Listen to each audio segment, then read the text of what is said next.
নমস্কার বন্ধুরা, সুপ্রভাত। কেমন আছো তোমরা সবাই? আশা করছি তোমরা সবাই খুব ভালো আছো, আর আমিও বেশ ভালো আছি। আমার ছোট্ট একটি চ্যানেল শখের পরিবারে তোমাদের সকল বন্ধুকে জানাচ্ছি অনেক অনেক স্বাগত আর অনেক অনেক ভালোবাসা। ঘড়িতে এখন সময় সকাল 9টা। ঘুম থেকে ওঠার পর বাসি কাজকর্ম আমার সমস্ত কিছু সারা হয়ে গেছে, আর আমি কিন্তু স্নান করেও চলে এসেছি। আর আজকের বারটি হলো বৃহস্পতিবার। তো আজকের দিনটা না ভেবেছিলাম একটু সকাল সকাল উঠবো, মানে অন্যান্য দিন যে টাইমে উঠি তার থেকে একটু সকালে উঠবো, কারণ আজকে যেহেতু বৃহস্পতিবার তো আজকে না একটু কাজের চাপও রয়েছে, তো সেই কারণে আর কি। কিন্তু আজকে না আর সকালে ওঠা হয়নি, কারণ ভোরের দিকে একবার কারেন্ট চলে গেছিলো, তো তারপরে না আবার ঘুমিয়ে পড়েছিলাম। আর ঘুম থেকে উঠে দেখি ওই 7:30 মতো বেজেই গেছে। তো সেই কারণে ঘুম থেকে উঠতে একটু দেরি হয়ে যাওয়ায় আজকে না একটু কাজকর্ম করতেও দেরি হয়ে গেছিলো। বললাম না আজকে বৃহস্পতিবার, তো সেই কারণে বৃহস্পতিবার দিন না ঠাকুর ঘরের সমস্ত যা বাসন কোসন আছে সমস্ত কিছু মাজা ধোয়া করি, যেমন প্রদীপ গাছা, ফুলের সাজি, সমস্ত কিছু প্রতি বৃহস্পতিবার করে মাজি।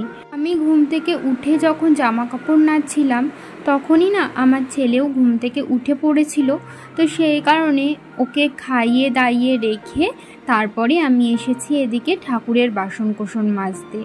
আর আমার ছেলের না শরীরটা আজকে খুবই খারাপ। আজকে সকাল থেকে ওর শরীরটা যেন বেশি খারাপ মনে হচ্ছে, কারণ একদমই ঝিমাচ্ছে। ঘুম থেকে উঠেইছে ওই 9:30টার দিকে, তাও ঘুম থেকে উঠতে চাইছিল না, আমি ডেকে ডেকে তুলেছি।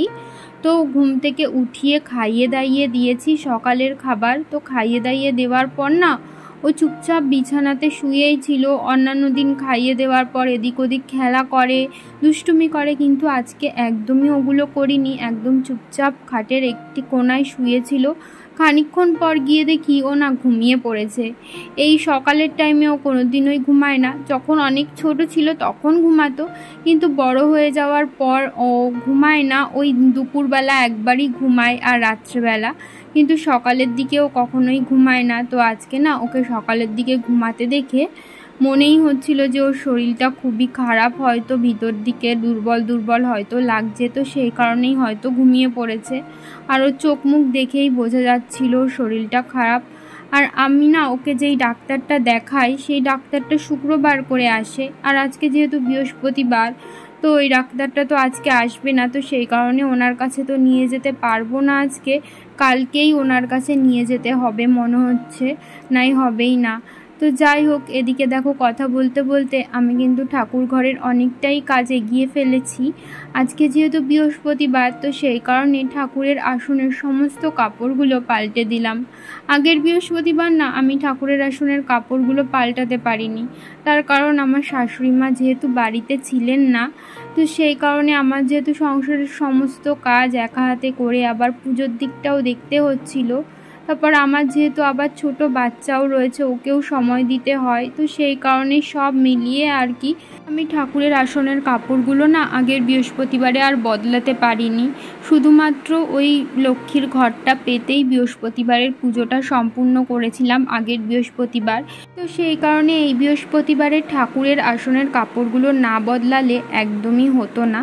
ঠাকুরের আসনের কাপড় বদলে ঠাকুর মুছিয়ে একেবারে ঠাকুরকে আসনে বসিয়ে দিয়েছি। এখন দেখো আমি কিন্তু ফুল দিয়ে ঠাকুরকে সাজিয়ে দিচ্ছি। কালকে না হাজব্যান্ডকে রাত্রেবেলা বলে দিয়েছিলাম যে একটু বৃহস্পতিবারের ফুল নিয়ে এসো, মানে ও যখন কাজ থেকে বাড়ি ফেরে তখনই, কারণ না সকালের দিকে আমাদের বাড়িতে কেউ বাজারে যায় না, তো সেই কারণে আর কি। আর একটা ফুলওয়ালা না আগে আমাদের বাড়ির সামনেই আসতো, কিন্তু বেশ কয়েক সপ্তাহ হচ্ছে উনি আর আসছেন না। হয়তো বয়স্ক মানুষ, তো হয়তো শরীর খারাপ করেছে, সেই কারণেই উনি আর আসে না। তো সেই জন্যই বাজার থেকেই ফুল কিনে আনতে হয়। তো হাজব্যান্ডকে কালকে রাতেই সেই কারণে বলে দিয়েছিলাম যাতে একটু ফুল মিষ্টি নিয়ে আসে। তো কালকে রাতেই ও কাজ থেকে ফেরার পথে ফুল মিষ্টি এগুলো সমস্তটাই নিয়ে এসেছিল। তাই দেখো আজকে আমি পুজোটা ভালো করে সম্পন্ন করতে পারলাম। আর এনেছিল 5 রকমের মিষ্টি। 2টো মিষ্টি না আমি রেখে দিয়েছি, রাত্রে তো আবার পাঁচালি পরে পুজো দেব, তখন ভাবলাম ওই মিষ্টি 2টো দিয়ে পুজো দেব। আর এখন 3টে মিষ্টি ঠাকুরকে ভাগ করে দিয়ে দিলাম। এদিকে আমার ঠাকুরের সমস্ত কিছুই গোছানো হয়ে গেছে, শুধুমাত্র লক্ষ্মীর ঘরটা পাতা বাকি। লক্ষ্মীর ঘরটা পাতার আগে প্রদীপ আর ধূপকাঠিটা জ্বালিয়ে নিলাম। আর পুজো দিতে দিতে না ঘড়ির দিকে তাকিয়ে দেখি 12টা বেজে গেছে। ছেলেকে 12টার সময় স্নান করাই, ও স্নানের টাইম হয়ে যাচ্ছিল আর ও তো ওইদিকে ঘুমাচ্ছিল। তাই আমার শাশুড়ি মাকে বললাম ওকে যাতে ডেকে তুলে দেয়, কারণ এখন যদি এতক্ষণ ঘুমায় আবার দুপুরের দিকটা ঘুমাতে চাইবে না। অবশ্য হয়তো দুপুরে ঘুমিয়ে পড়বে, ওর শরীরটা যেহেতু ক্লান্ত, তো সেই কারণে আর কি হয়তো আবার দুপুরেও ঘুমাতে পারে। ঘট পাতার পর আমি কিন্তু আরতিও করে নিয়েছি আর ঠাকুর পুজোটাও সম্পূর্ণ করে ফেলেছি। ঠাকুর পুজো করার পর তোমাদের ঠাকুরের আসনটা ভালো করে একটু দেখিয়ে দিচ্ছিলাম। পুজো করে না ছেলেকে স্নান করিয়ে দিয়েছিলাম, স্নান করিয়ে ওকে খাইয়েও দিয়েছি। তারপরে চলে এসেছি বারান্দায় সকালে যেই জামা কাপড়গুলো মেলে দিয়েছিলাম সমস্ত কিছু একদম শুকিয়ে গেছে, সেগুলোই ভাবলাম এখন তুলে নিই।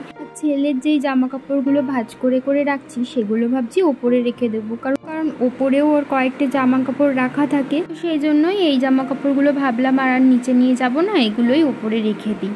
তো যাই হোক, তারপরে চলে এসেছি নিচে একটা বিছানার চাদর মেলা ছিল, সেটাই তুলে নিলাম।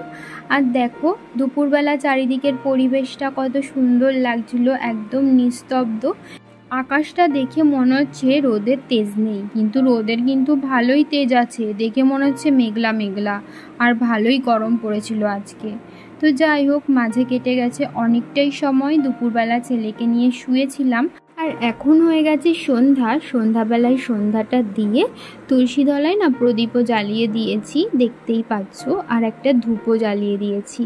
আজ তো বৃহস্পতিবার ছিল, তো সেই কারণে সন্ধ্যাবেলা পাঁচালি পরে তারপরে পুজো দিলাম।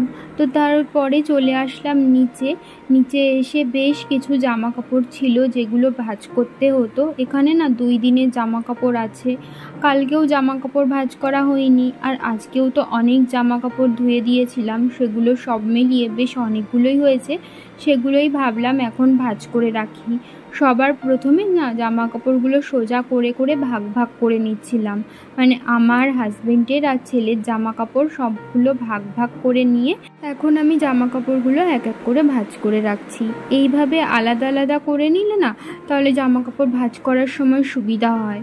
তো এদিকে আমি জামা কাপড় ভাঁজ করছিলাম আর ছেলেকে একটা স্লেট আর পেন্সিল দিয়ে গোল গোল করতে বললাম, আর ওর দেখো তাই করছিল। আর ও কী করে বলো তো, স্লেট পেন্সিল দিয়ে লিখতে দিলে না ওর যেই মোছার মানে স্লেট মোছার যেই কাপড়টা রয়েছে সেটা দিয়ে শুধু বারবার স্লেট মুছবে, ওর মুছতে এতই ভালো লাগে। জামা কাপড়গুলো সমস্তটা ভাঁজ করে যেটা যেখানে থাকে সেটা সেখানে এক এক করে রেখে দিচ্ছি। আর এই যে এই 2 বাস্কেট দেখছো, এই দুটো বাস্কেটে না মূলত আমার ছেলের বাড়ি পরার জামা প্যান্ট রাখি। এই বাস্কেট দুটো না এত পরিমাণে অগোছালো হয়ে গেছিলো, যেটা তোমরা দেখতেই পাচ্ছ, ভিতরটা একদম জগাখিচুড়ি হয়েছিল। বেশ কিছুদিন ধরে ভাবছিলাম যে বাস্কেট দুটো গুছাবো, তো সেই টাইমটা না আর হয়েই উঠছিল না। তো আজকে একটু হাতে সময় পেয়েছি, সময় পাইনি, সময়টা বার করে নিতে হয়েছে আর কি।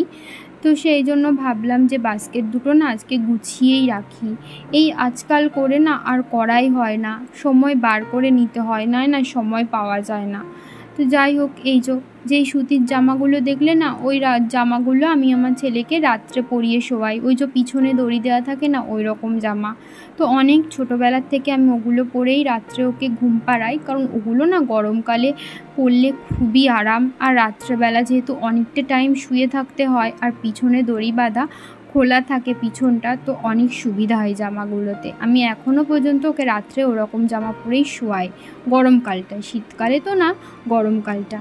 তো যাই হোক, ওই বাস্কেটটাই ওর রেখেছি সমস্ত জামা গেঞ্জি, তারপরে ওই যে রাতে পরার ওই পাতলা পাতলা জামাগুলো সব ভাগ ভাগ করে রেখেছি যাতে খুঁজতে সুবিধা হয়।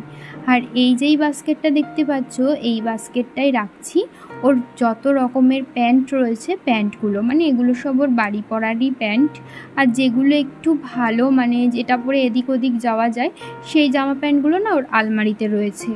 তো যাই হোক, এই যে বাস্কেট দুটো একদমই ভালো করে গুছিয়ে নিয়েছি। এখন বাস্কেট দুটো যেখানে ছিল সেখানেই আবার সুন্দর করে গুছিয়ে রেখে দিচ্ছি। আর বাস্কেট দুটোর উপরে না একটা কাপড় দিয়ে ঢাকা দিয়ে রাখি, কারণ আমাদের ঘরে যা ধুলো, এত ধুলো যে কোথার থেকে আসে যে কি বলবো। সেই কারণেই আর কি বাস্কেটের উপরটা একটু কাপড় দিয়ে ঢাকা দিয়ে রাখি। আর বাস্কেটের উপরে ওর যে সমস্ত ওই সফট টয়েসগুলো আছে সেগুলোই সাজিয়ে গুছিয়ে রেখে দিই। আর আমার ছেলে না ওই পুতুল পাতাল নিয়ে অতটা খেলাধুলা করে না, ওর যত খেলা গাড়ি নিয়ে। ওই যদি কখনো শখ হয়, ইচ্ছা হয়, তখন বলবে আমাকে ওই পুতুলটা দাও, তখন একটু খেলাধুলা করে আবার রেখে দেবে, কিন্তু ওর বেশিরভাগ টাইম খেলে গাড়ি নিয়ে। তো যাই হোক, ওদিকটা গুছিয়ে রেখে এখন চলে এসেছি বিছানা গোছাতে। বিছানার চাদরটা 1 সপ্তাহের বেশি হয়ে গেছে, পাল্টানো হচ্ছে না।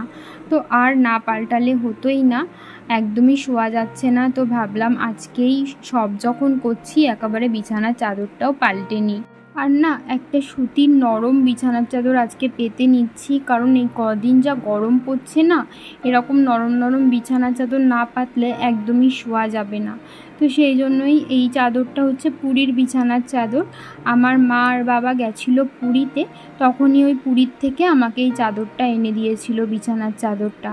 তো তোমরা হয়তো দেখে বুঝতেই পারছো চাদরটা হচ্ছে কটকি প্রিন্টের।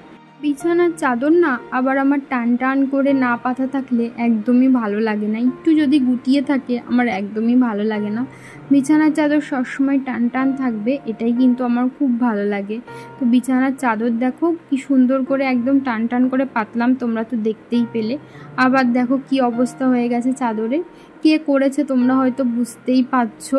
তো দেখো, আর আমার ছেলের শরীরটা দেখো, এতই ক্লান্ত, ও না খানিকক্ষণ বাদে বাদেই বিছানার উপরে শুয়ে পড়ছে, তোমরা হয়তো দেখতেই পাচ্ছ ভিডিওতে। হয়তো আমাদের বড়দের যদি এরকমটা হতো না, আমরা হয়তো বিছানার থেকেই উঠতাম না, বিছানাতেই শুয়ে থাকতাম। কিন্তু ও যেহেতু বাচ্চা, তো দেখো ওর শরীর খারাপ হলেও কি, ও দেখো ওর মতো কিন্তু খেলা করেই যাচ্ছে।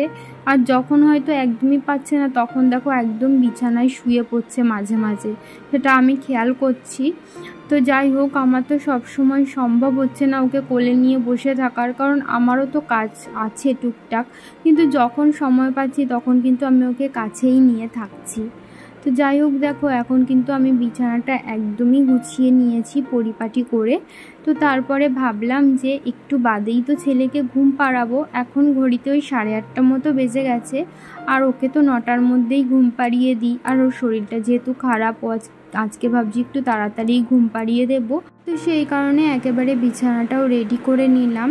আর এই যে দেখো, রাতের খাবার নিয়েও বসে পড়েছি। রাতের খাবার খাওয়ার আগে কিন্তু ছেলেকেও খাইয়ে দিয়েছি, যদিও এখনও ঘুমায়নি, চুপচাপ বিছানায় শুয়ে আছে। আর আজকে আর রাত্রে আমাদের রান্না হয়েছিল ডিমের কষা আর ভাত। তো চলো এখন রাতের খাবারটা খাওয়া যাক।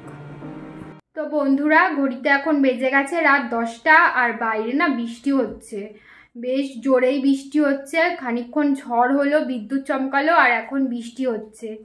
আর এখন আমি চুলটা একটু ছাড়িয়ে নিলাম, কারণ চুলে তেল দেব। আর আজকে আমাদের রাতে কি রান্না হয়েছে তোমাদেরকে তো দেখিয়েই দিলাম। আর রাতের খাওয়া দাওয়া হয়ে গেছে, এখন চুলে তেল দিয়ে শুয়ে পড়বো। তাহলে চলো বন্ধুরা, আজকের ভিডিওটা এই পর্যন্তই রাখছি। তোমাদের সাথে আবারও দেখা হবে নতুন একটি ভিডিও নিয়ে। ততক্ষণের জন্য তোমরা ভালো থেকো, সুস্থ থেকো, সাবধানে থেকো, আমার এই ছোট্ট চ্যানেলটির পাশে থেকো। তাহলে আজকের মতো এখানেই টাটা, শুভরাত্রি। করছো তুমি? ওকে মশারি টাঙিয়ে দিয়েছি, ও মশারির মধ্যে শুয়ে আছে। আর এখন আমি চুলের তেলটা দিয়ে আমিও শুয়ে পড়বো, তাই না?